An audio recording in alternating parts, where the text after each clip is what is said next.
Good afternoon. Today is October 2nd, 2024. This is Belloheart. Today I'm going to go over the J.D. Vance, Tim Waltz debate. J.D. killed it last night. I'm going to look at some of my few favorite memes from today, from Waltz's, from Twitter and elsewhere.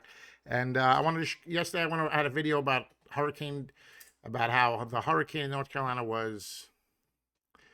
could have been orchestrated. There's lithium mines there. Could have been wiping out people for the mine purposes. There's a huge quartz mine, but I'm going to show you something pretty disturbing.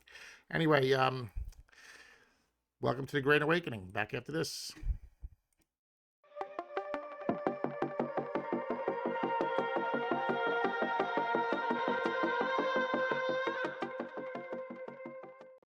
All right, so yesterday was the J.D. Vance Tim Waltz debate. All I can say, first of all, also, let's go Mets in the playoffs. Won game one of the wild card. I'm a Mets fan. I live in New Jersey. I'm born in Brooklyn. I was 10 in '86 when they won. So it is what it is. You know what I'm saying, peeps? So J.D. Vance last night was spectacular. I must say I was super impressed by his demeanor, his answers, the way he handled the moderators, because the moderators were super lopsided. Obviously favored the Waltz because the legacy media sucks, and it makes me sick. And some of the notes that I took from last night, I'm going to show you a quick recap of the debate. But first, I want to show some of my favorite memes. Okay, can you see them? I think you can see them, right? Yeah, you can see them. I got one second. I'm talking by myself. So look at this one is Tim Waltz fact check coming through from the train. Pretty funny. Bingo from last night. He lied about the Haitians. This is all the things that Tim Waltz was going to say about Vance. So he said a few of these for sure. Definitely. Trump only serves himself. Election is simple. Mind your own damn business. I think he said that. I was a school teacher. Definitely said that a few times. Trump will take away your freedoms. Definitely said that. Anyway, next one. J.D. Vance. Tiananmen Square thing was a disaster. Did you see that? He lied about that. He called it he misspoke of when he had said in an interview when he was in that he was in China during the Tiananmen Square. He also said that he had learned how to govern from being in China. That's kind of disturbing. He called himself a knucklehead. He also said he's friends with school shooters. All right, look at this. This is hilarious. Obama, need a VP dumber than me. He picked JB, and then he picked Kamala Harris, and then she picked Tim Waltz. Jesus, we can't get much dumber, people. Please. Don't say something stupid. Don't say something stupid. Don't say something stupid. I become friends with school shooters. Damn, that was dumb. And then this is a picture next that I had ChatGPT create when I asked it to say create an image between a tampon and a Marine fighting, and this is what it came up with. Anyway, it's pretty funny. So those are some of my favorite memes. As far as the debate goes, the moderators were super favorable towards Tim Waltz. They fact checked and cut him off even. Vance, when he tried to talk about, tried to correct them about the migrants, the Haitians. I gotta stop touching my face. Anyway, the migrants, the Haitians and stuff.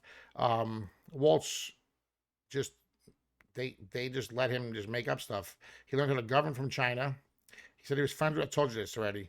When they cut Vance off when he tried to talk about the CVP app, which is an app that they have that migrants can use to download on the App Store and just pay to get in the country. Asylum, nice. Must be nice.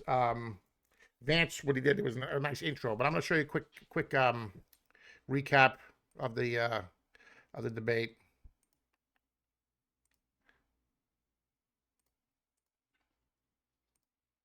And just to clarify for our viewers, Springfield, Ohio does have a large number of Haitian migrants who have legal status. Right. temporary protected Well, status. Margaret, Nora? but Thank you. Senator, we have of so course, much to get to. Margaret, Thank you, I think it's Nora. important We're because to turn out of the debate, economy. Thank Margaret, you. the rules were that The you guys weren't economy, going to we're- fact check, and since you're fact checking me, I think it's important to say what's actually going on.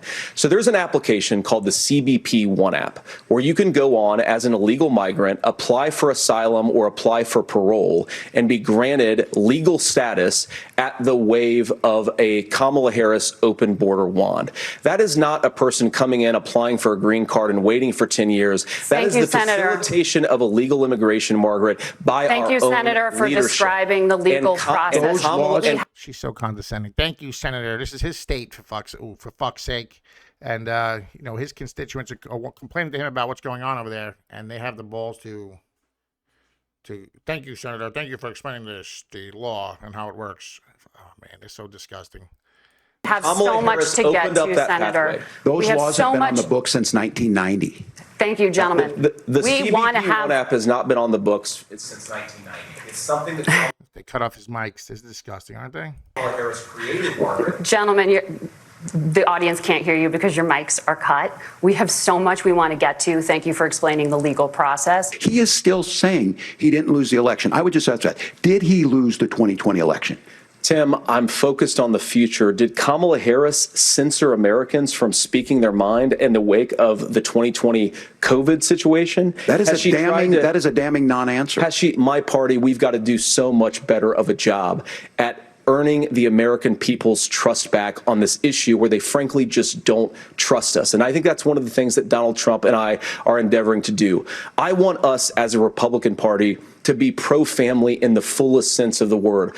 The fact of the matter is, how can we as a nation say that your life and your rights, as basic as the right to control your own body, is determined on geography? What would immediately change the equation for American citizens if you lower energy prices? As Donald Trump says, drill, baby, drill. One of the biggest drivers of housing costs, aside from illegal immigration, is think about it. If a truck driver is paying 40% more for diesel, then the lumber he's delivering to the job site to build the house is also going to become a lot more expensive. If we open up American energy, you will get immediate pricing relief for American citizens, not, by the way, just in housing, but in a whole host of other economic goods too.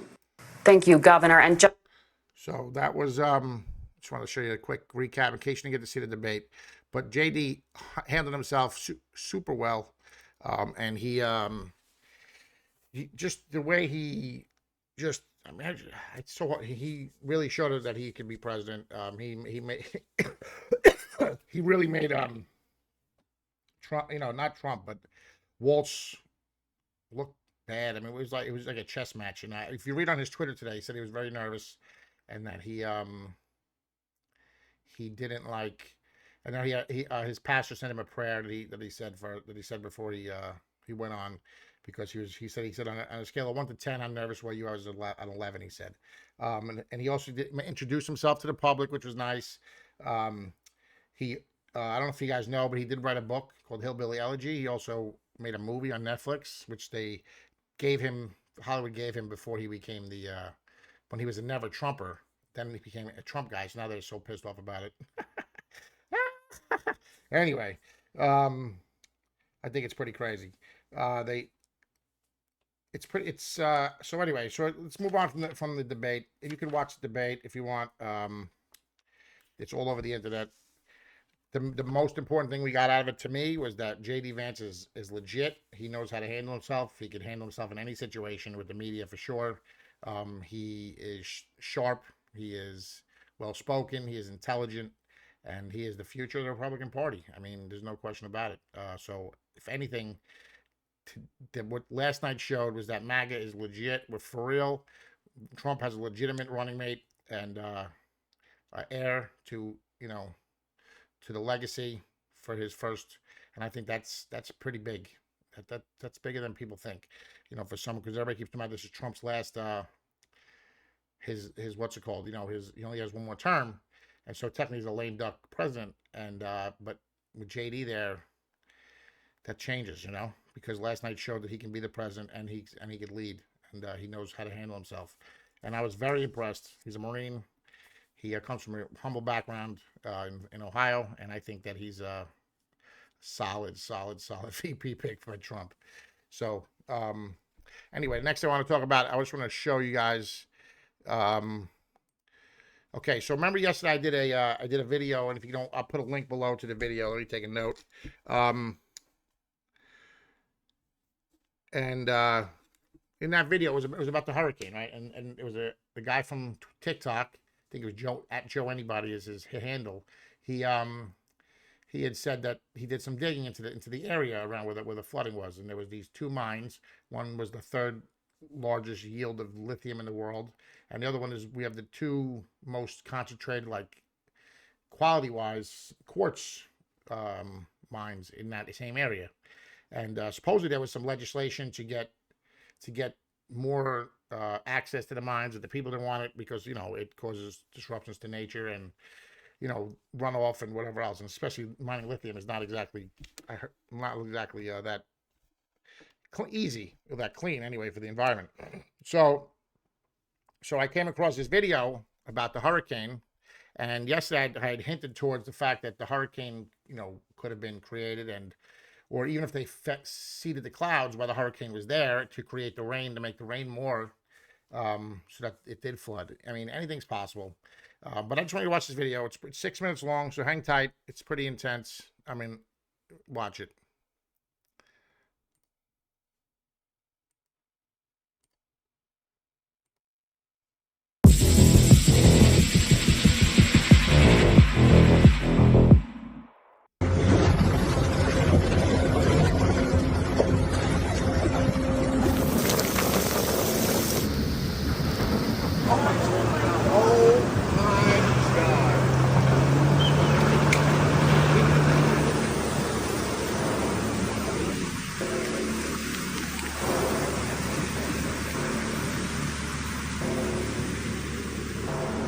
We have had the technology to create, control, and steer hurricanes for decades. Project Cirrus is the first official attempt to modify a hurricane. It was run by General Electric with the support of the U.S. military. The official theory was that by changing the temperature outside the eye wall of a hurricane, which they did by seeding the clouds with various compounds such as silver iodide, a decrease in strong winds will result. On October 13, 1947, Project Cirrus targeted a hurricane heading out to sea.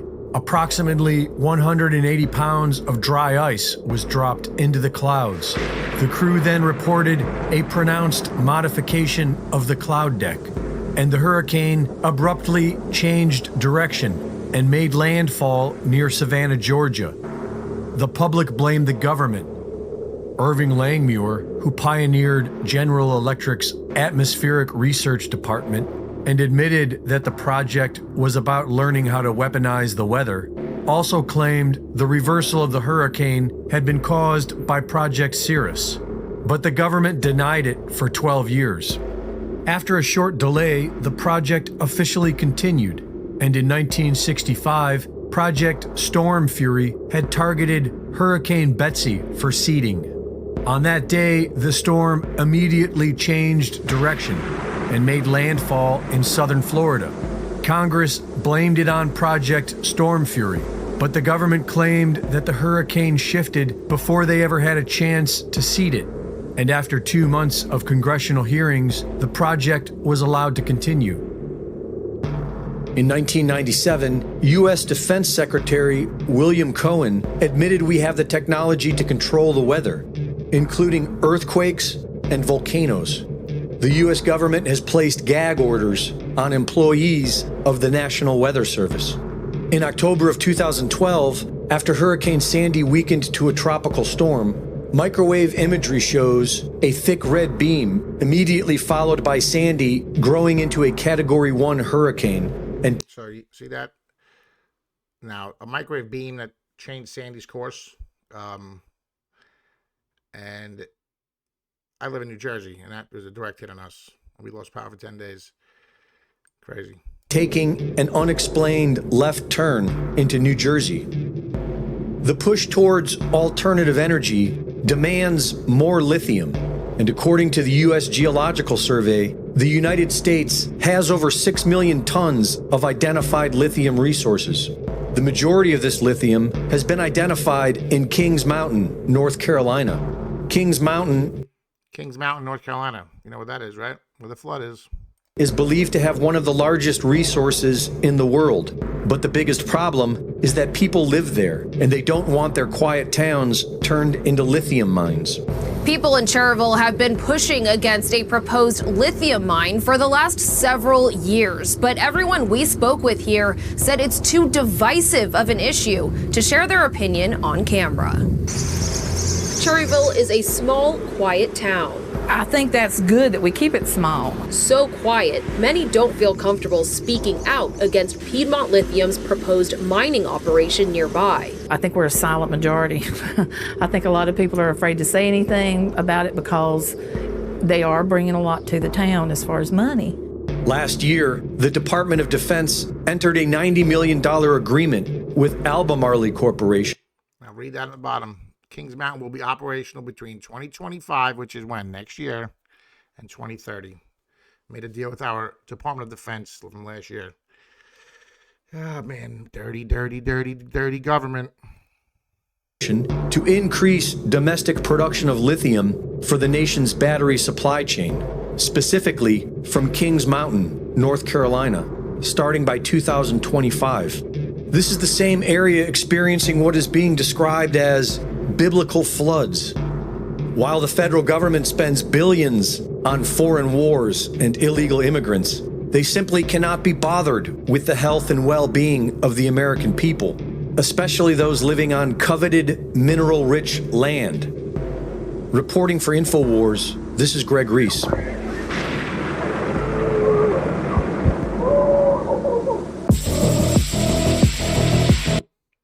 I just want to give credit to Reese, the Reese report. Well done. Great video. He took it from InfoWars. So we're all sharing each other's stuff. But we're trying to get the message out, man. There's some funky shit going on. And you guys need to pay attention, man. I don't know. There's technology out there that we don't know about. Our government is secret. It's so secret. It's insane. They have so much. They've kept so much from us over the years. Who knows what they have the capability of doing? Who knows who's doing what? What if it's foreign governments? If it's the deep state? If it's our own government? If it's just private corporations? Who the hell? There's politicians in on it, of course. You can't just fly and seat our, hurricanes. Can't seat our weather over the American airspace without American military approval, right? So there's some funky stuff going on. We got the election 34 days away. So we got to hang, October surprises. Who knows if some of this is already part of it. We got World War III jumping off, or possibly jumping off in the Middle East. Hopefully pray for Israel to take care of business and do it as, without involving as many other countries as possible. We have the strike going on right now. There's people panicking over supplies. And, it's a very chaotic and interesting time. We're living at us Americans we're all of us, us humans alive at this moment in time should all be pretty excited to be alive right now. I mean, it seems like it's crazy. It seems like it's a lot of negativity, but we need the negativity to be brought out to the and shown to everybody. The only way to do it is to bring that to the light. It's always darkest before the dawn, people. Remember that. And, we got people trying to spread the truth. That's what I'm trying to do here. We got people all over the internet and Twitter trying to do the same thing. And I just wanted to share some of that information with you, all right? So thank you for watching. Please like, subscribe, and follow. Have a good day, guys.